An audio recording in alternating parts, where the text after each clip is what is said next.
Im Namen des gesamten Teams willkommen in unsere 10. Matinee. Wir zeigen den iranischen Jugendfilm, ja, ich betone das äußerst ungern in Betracht der Vorgeschichte, das Film Yalda, La Nuit du Pardon. Der Titel ist deswegen französisch, weil eben die größte Förderanstalt, der größte Förderbetrag aus Frankreich kam. Wir nennen uns das beste Filmwort, die ultimative cineastische Einheit für diese Stadt und den Ehrenpreis. Diese Aufgabe wurde uns auferlegt, Film gegen die Toneingang von einer Fernsehshow. Ganz klares Statement.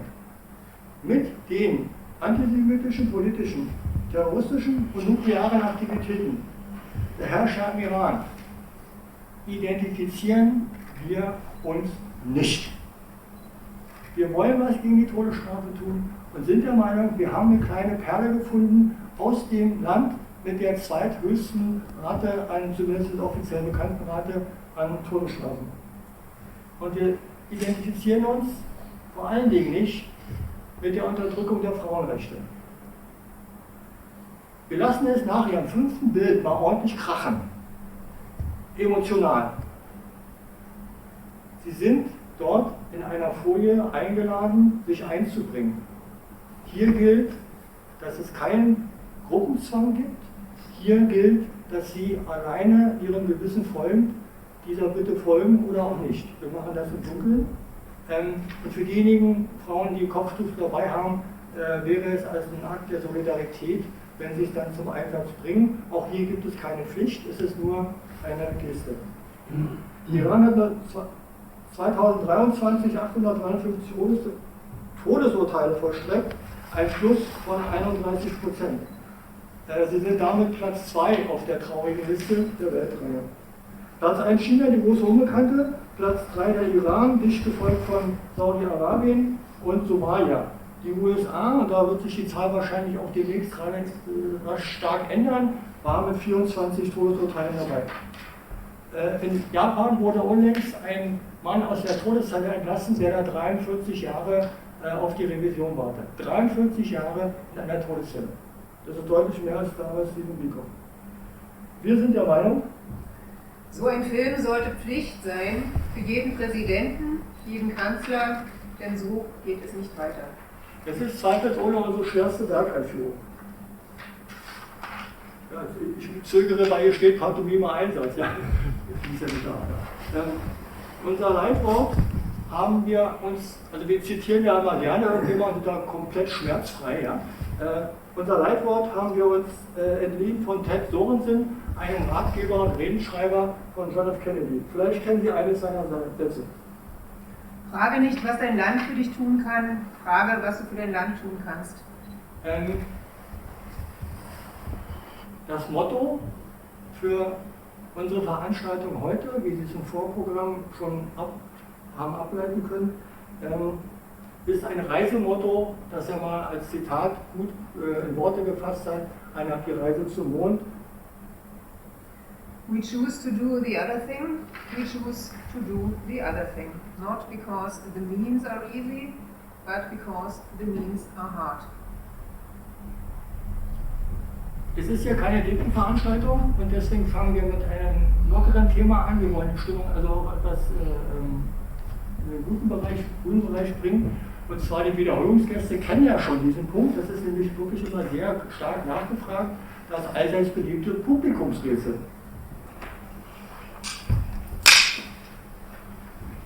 Seit wann laufen die Vorbereitungen für diese Matinee? Sie können dann gleich aus 3 Möglichkeiten wählen.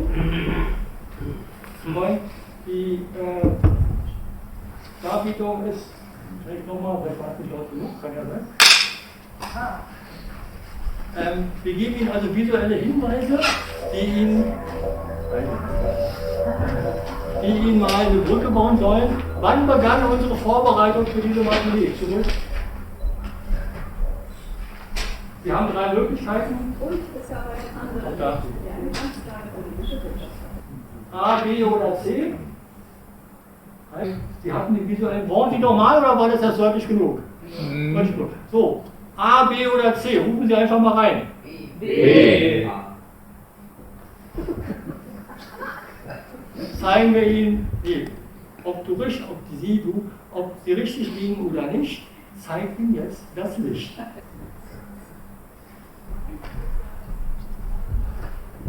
Nee, viele wissen heute gar nicht mehr, dass das ein Protest ist.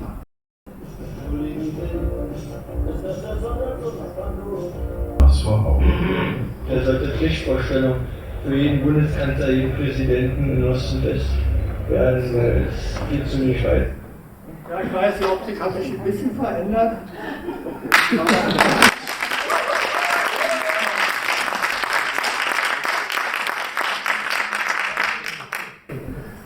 Warum und woher diese Matinee? Machen wir noch oder? Okay, machen wir noch. Der iranische Film zu porträtieren. Ich bin seit langen Jahren ein großer Fan von dem iranischen Film. Und ich habe mir dann diese obnoxious Idea im Kopf gesetzt, ich müsste eine Einführung dazu machen. Bin natürlich kläglich gescheitert, aber Sie sehen wenigstens 3 gute Ausschnitte aus 4 guten Filmen. Und das war also dann dieses Thema. Die Obsession des Drehbuchs, die mich an diesem Film so fasziniert, sind die Handlungsebenen, die da parallel laufen.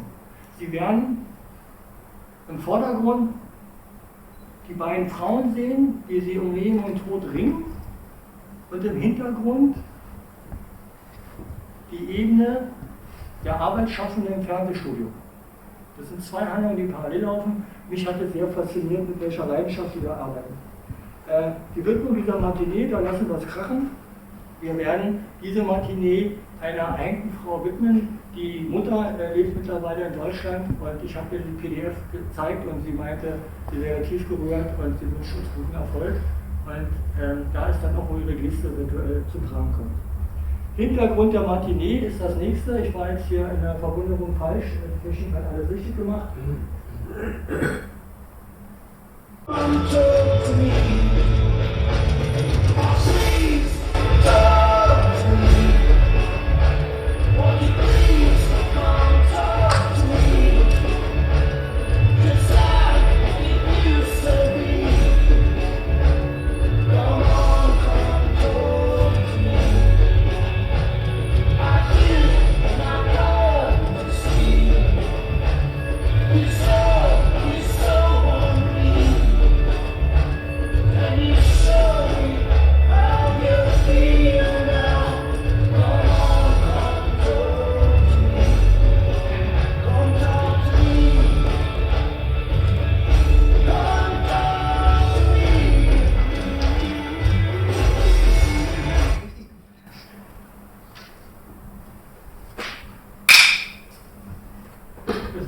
Dienstreise nach München. Ich hatte unverhofft Zeit und hatte mir dann das mal erfüllt, was ich immer machen wollte, an das Grab von Sophie Scholl zu gehen.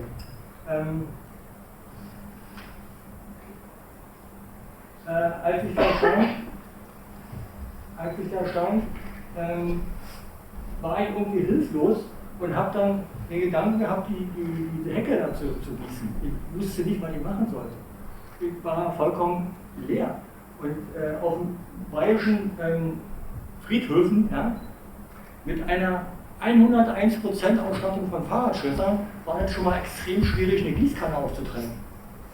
Ich habe das Grab von ihr gegossen und da kam eine Frau mit einem Fahrradschlitten hinterher und ich habe sie gefragt, ob sie mir ein Grablicht verkaufen würde. Ich wäre von außerhalb und schlecht vorbereitet. Sie gab mir das Grablicht und als sie sah, wo ich es hinstellte, meinte sie zu mir, nee, ich bräuchte es nicht bezahlen, es wäre ihr auch wichtig, dass da ein Grablicht steht. Und wir hielten kurz inne und wandten uns dem Grab zu. Ein weiterer Impuls war der Dokumentationsfilm 7 Winter in Teheran. Steffi Niederzoll beschreibt dieses Blutzoll-Geschehen, wenn es im muslimischen Recht die Möglichkeit gibt, einer Begnadigung durch die geschädigten Familie umzusetzen, da müssen bestimmte Bedingungen erfüllt werden. Und der Film, also wenn ich den jetzt heute hier gezeigt hätte, da hätte ich die vielen Absagen komplett verstanden. Ja? Aber beim 12-jährigen Film hatte ich dann Probleme, das irgendwie zu akzeptieren. In der Aufführung trat am Ende Schule Patraban auf, die sprach auch ein gutes B1 Deutsch mittlerweile, war sehr angetan. Und die hat dann gesagt, sie konnte diesen Film noch nicht sehen, weil sie hielt es emotional nicht aus. Es ging um ihre Tochter, die sie 7 Jahre lang um sie gerungen hat. So wie wir nachher das im Fernsehstudio sehen, die gleiche Parabel. Und sie hat dann einen Satz gesagt, der mich irgendwo dann nicht klar kam. Sie meinte, sie bittet darum, etwas gegen die Todesstrafe zu tun. Dann hat sie einen wichtigen angemacht. Egal was.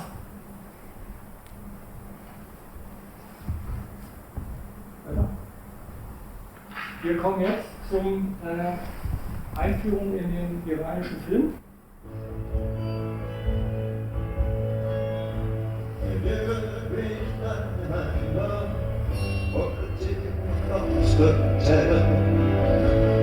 Just like an old movie about the ghost from a vision when in the castle dark or a poet strong with kings upon my feet. The story's always in. If you read the travel lines, you'll find us trying to understand the feeling that we.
Gleich in der Pizzeria und die Tochter hat das durchgesetzt, weil er sie nicht von der Schule abgeholt hat.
شما کجا؟ تاکسی کجا بپرید؟ دوست سامه ایشو میگن دنبالم اون دنبال من همه بچه هست بسیدن داره کارگرده من تو مایی میاد دنبالم اگه دقیقا تیکاران خودسی تیک آقای من باشه اگه تو تربیه حتما میرسی ایشالا میرسی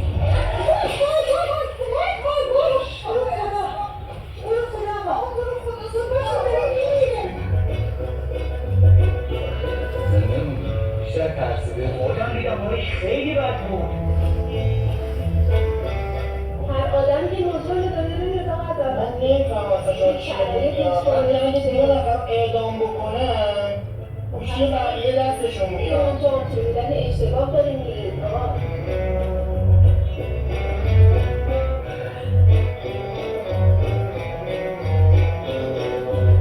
این هم راه رو بلده هم زودتر میره بفرمایید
Szene. Ja. Er braucht keine 8 Sekunden und legt sich sofort komplett mit der gesellschaftlichen Norm an.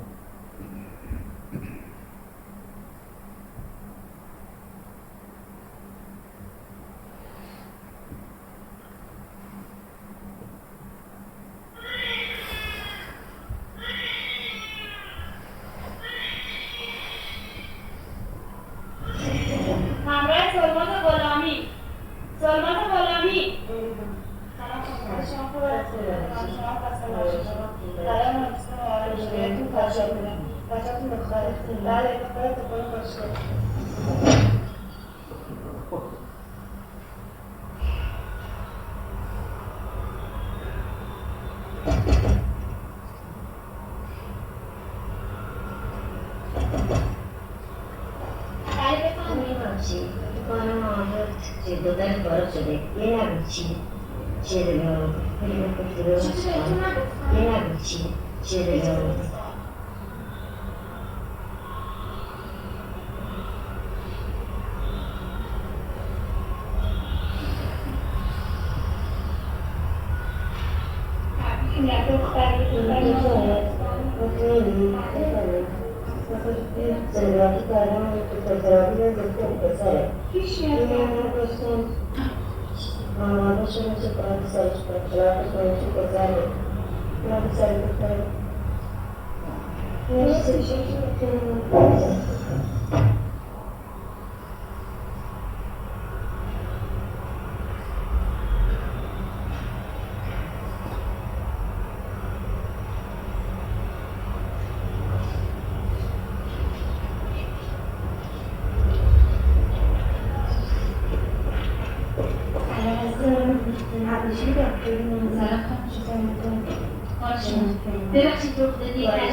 I get up in the evening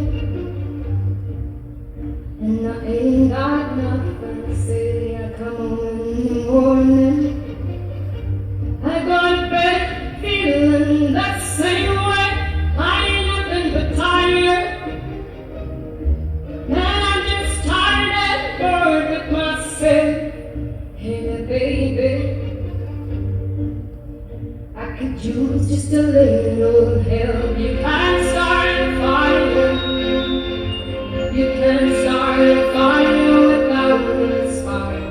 This gun so high. Even waves dancing in the dark. Es ist die Leidenschaft des Lebens. Der Tanz mit dem Tod.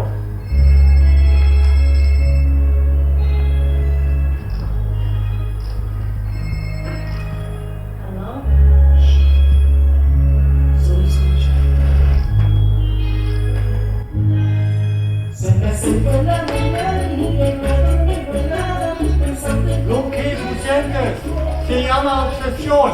Das, was wir verspüren, ist die Leidenschaft. Im Vordergrund die Haupthandlung im Fernsehstudio, die doch eigentlich vor Gericht gehörte. Lo que tú sientes se llama Obsession. Die Angestellten in dem Fernsehstudio sind alles Laiendarsteller, komplett. Sie ringen um ihre Show und sind von dem Thema Todesstrafe gänzlich unbelastet. Die ringen um die Position, so wie sie einem Papst ein Doppelbett verkaufen würden und einem Eskimo einen Kühlschrank. Es sind alles Laiendarsteller. Die Leidenschaft des Drehbuchs ist im Vordergrund wie ein Tanzpfad, das meandert. Die Geschichten der beiden, der Tochter des zu Tode gekommenen und der Delinquentin. Wir werden hin und her gebeutelt zwischen diesen beiden Positionen. So kritisiert es die Obsession. Das ist dieses Ringen um Wahrheit, um Vergebung, um Strafe, um Befindlichkeiten. Das, was wir verspüren, ist die Leidenschaft des Drehbuchs, das dazu führte, dass die reale Fernsehshow, die es wirklich am Ramadan gab, nach diesem Film abgesetzt wurde.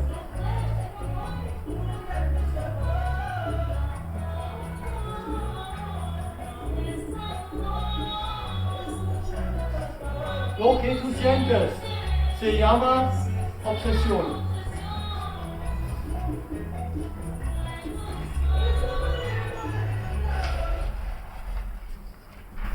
an den Frauen im Iran das Tanzen verboten ist, war es mir als Tänzer wichtig, das hier einzuflechten.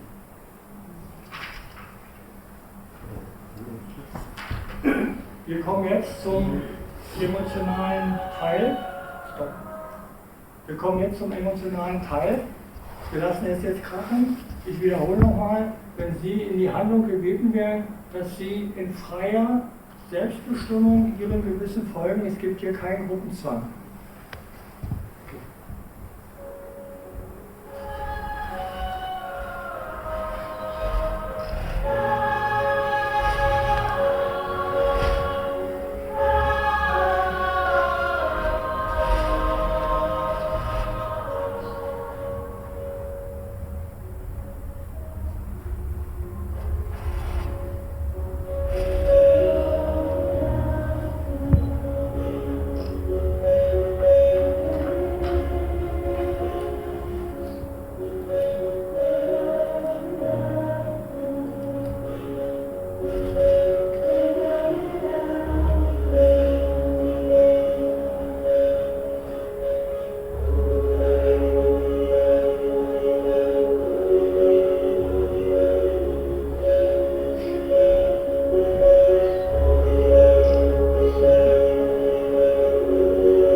Und schließe, wie immer, mit dem des letzten Films.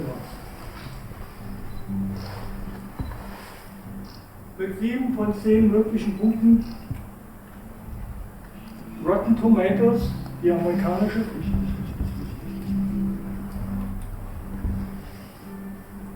Kritikervereinigung Rotten Tomatoes mit 7 von 10 möglichen Punkten. Beste Regie, das Golden Orange Film Festival Antalya.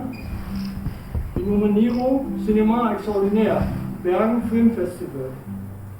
Die Nominierung zur besten internationalen Co-Produktion Prix Luminaire 2021. Die Einladung, in den Filmfestivals aufzutreten. Sundance, USA. Internationale Filmfestspiele Berlin. Internationale Fachir Festival im Iran. Kravojo Vari Festival Tschechische Republik. Das beste Filmwort urteilte in stiller Dankbarkeit wie folgt.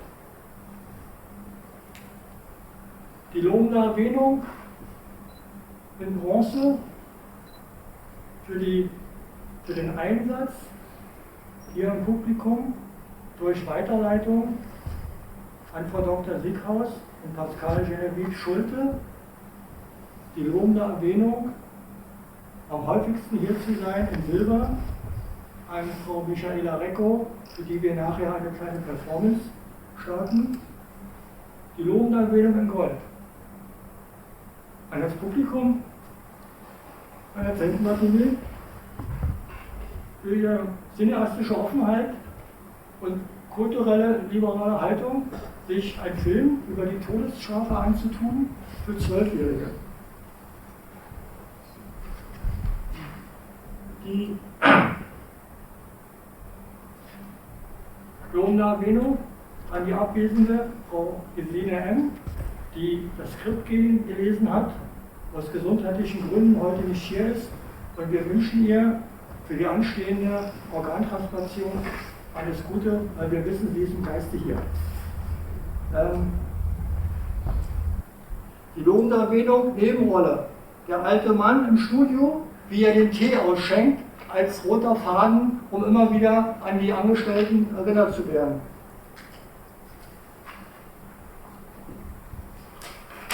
Die silberne Katze, zu gleichen Teilen an die beiden Hauptdarstellerinnen Sadaf Asghari in der Rolle der verurteilten Mariam und Behnaz Jafari in der Rolle der Mona, der Tochter des zu Tode gekommenen Ehemanns. Silberne Katze, Regie, Masoud Bakshi. Goldene Katze, Drehbuch, Masoud Bakshi. Erstmals in der 41-jährigen Geschichte des Western Film Awards die Vergabe des Preises für das Casting, für die ungemeine Chotzpe, um ein hebräisches Wort für den amerikanischen, iranischen Film in der Anerkennung zu wählen. Für die Chotzpe, 90% des Ensembles mit Laiendarstellern zu besetzen, die in dem Studio real auch so arbeiten. Der Sonderpreis der Jury, the Special Award of the Jury, für die deutsch-französische, brandenburgische, skandinavische, luxemburgische und belgische Koproduktion zusammen mit der Schweiz. Die Preise, sie gingen an Yalda, La Nuit, du Pardon. Mein Dank, dass Sie hier sind. Streiterin Karin Bochmann.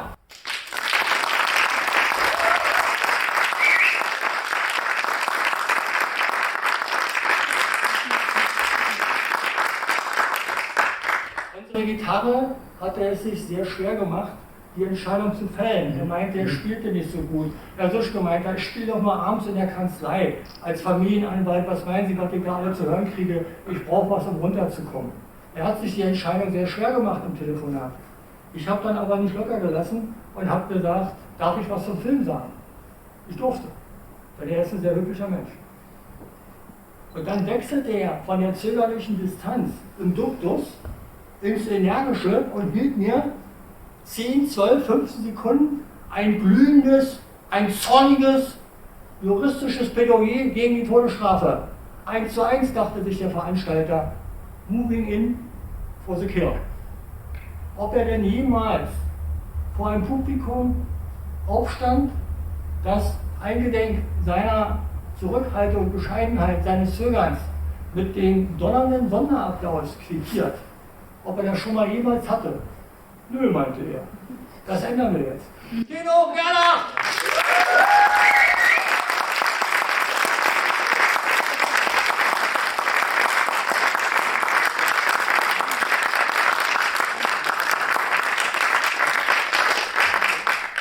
Er ist ein begnadeter Salsa- und Rueda-Tänzer und als das Konzept im März losging, hat er auch volontiert, den Bachata extra einzuspielen. Unsere Technik. Alex!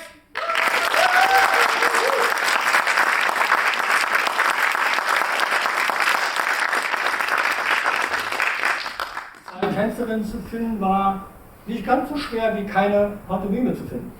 Auch hier begannen wir im Mai Und als ich mich dann mit den beiden traf, war ich im ersten Moment, dachte ich, okay, die sind super Tänzerinnen.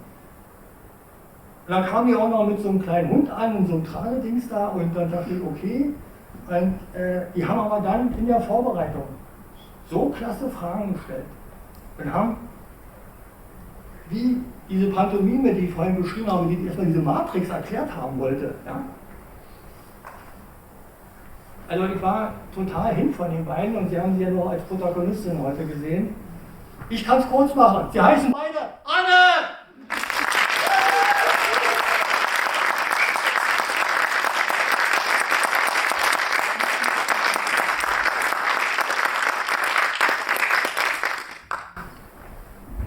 Jetzt bin ich mal neugierig. Sie meinte, man kann es auch von hier starten. Wir haben es noch nie gemacht. Okay. Set Parking Break. Wind Up Engine.